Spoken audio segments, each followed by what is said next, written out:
Hi అమ్మా. రుచిత,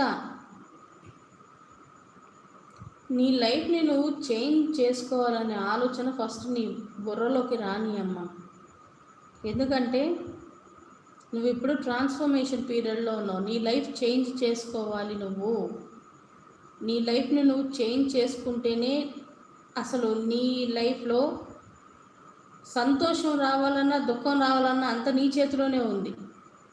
ఆ దుఃఖాన్ని ఎంచుకుంటావా సంతోషాన్ని ఎంచుకుంటావా నీ ఇష్టం అని చెప్పి చెప్తున్నారు. ఇప్పుడు నువ్వు మారాలి, నీ లైఫ్లో సంతోషం రావాలి అంటే నీ చుట్టుపక్కల ఉన్న అంటే నెగిటివ్ పీపుల్ నుంచి నువ్వు దూరంగా ఉండు. నెగిటివ్ థాట్స్ కూడా నీ మైండ్లోకి రానివ్వద్దు. చూడు, గొడవల జోలికి వెళ్ళొద్దు. నీతో గొడవ పెట్టుకోవాలని కూడా చాలామంది అనుకుంటారు.